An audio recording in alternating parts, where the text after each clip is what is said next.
Ada beberapa indera yang diajarkan ke anak-anak di sini, bukan cuma masalah indera penciuman, kemudian anak-anak juga bisa tahu seperti apa biji kopi itu.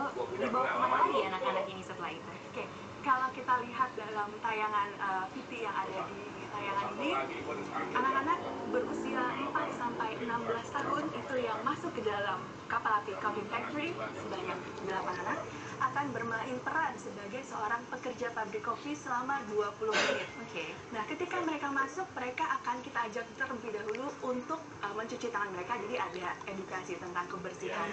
Karena kita percaya kualitas kopi yang terbaik juga berasal dari kopi yang bersih gitu, dengan budaya yang baik juga. Ya. Lalu setelah mereka mencuci tangan mereka, mereka diperkenalkan kepada alat-alat atau mesin-mesin yang ada di dalam pabrik kopi. Misalnya ada alat sangrai kopi, terus ada alat penggiling kopi, ada alat pengering kopi, dan lain sebagainya. Dan lalu anak-anak juga akan diajak untuk dengan tangan mereka sendiri memilih biji kopi yang tadi mereka sudah lihat di tayangan, biji kopi yang baik itu seperti apa gitu ya.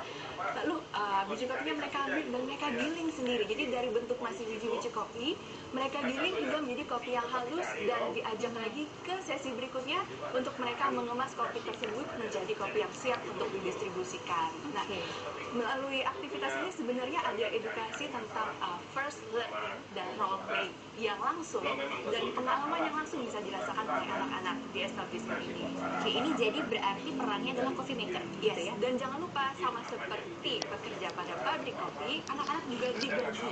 Berapa sih kalau coffee maker tuh? Banyak juga ya? Iya, dan kopi kapal api Coffee Factory juga menjadi sebuah establishment yang sangat diminati oleh anak-anak, karena memang anak-anak kita yakin mereka masih suka dengan permainan yang mereka terlibat langsung, yang mereka memiliki pengalaman langsung untuk membuatnya. Oke, itu juga salah satu alasan kenapa kemudian profesi di dunia perkopian ini dipilih adalah coffee maker begitu? Iya, betul sekali. Di samping itu juga mungkin seperti kita tahu, banyak orang dewasa yang hanya tahu kopi dengan meminumnya. Oh, minum kopi iya enak, tanpa mereka tahu sebenarnya prosesnya seperti apa, kopi yang enak itu seperti apa. Oleh sebab itu hadirlah kapal api Coffee Factory di Kidzania, Jakarta, sehingga anak-anak ini bisa teredukasi sejak mereka masih kecil, sejak dini, karena mereka sebagai generasi penerus. Oke, ini ke Miss Coffee Indonesia 2012.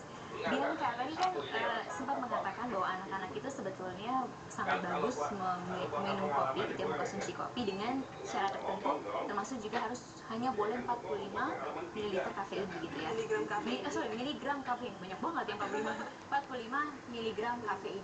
Gunanya apa sih untuk anak-anak sebetulnya?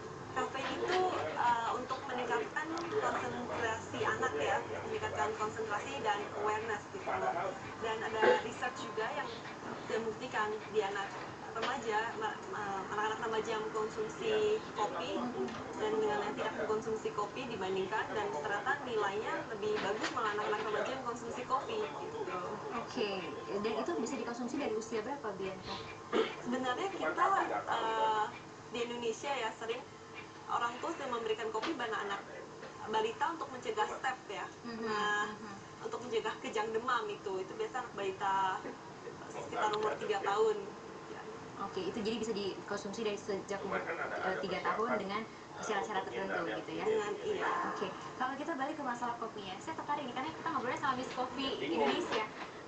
Tadi Bianca katakan bahwa banyak sekali tugasnya gitu kan, mulai dari ada bukan masalah, tapi dalam artian edukasi ke petaninya juga, ke masyarakatnya juga, dan sebagainya. Kalau di Indonesia sendiri, sebetulnya Bianca melihat kopi kita tidak bisa jadi nomor 1, kenapa sih, Bi?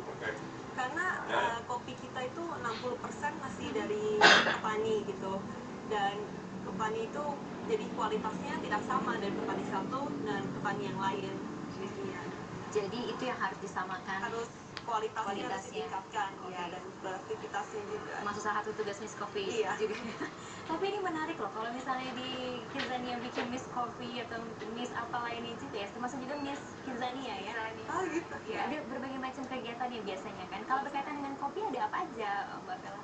Kalau untuk kegiatan dengan kopi, kita sebenarnya secara kontinu kita mengadakan coaching klinik seperti yang tahun ini tanggal bulan Desember nanti kita akan mengadakan coaching klinik dengan kapal api. Tujuannya adalah itu tadi, untuk mengedukasi publik, mengedukasi orang tua, guru, dan anak-anak sebenarnya apa sih manfaat kopi dan seperti apa sih. Banyak orang kan terstigma dengan wah kopi itu tidak baik gitu, kopi itu hanya untuk kadang memberikan ketergantungan dan lain sebagainya. Nah, edukasi seperti itulah yang kami Kidzania Jakarta bekerja sama dengan Kapal Api mencoba untuk menyampaikan kepada masyarakat luas. Oke, dari anak-anak yang sudah masuk ke establishment Kapal Api ini, apa komentar mereka?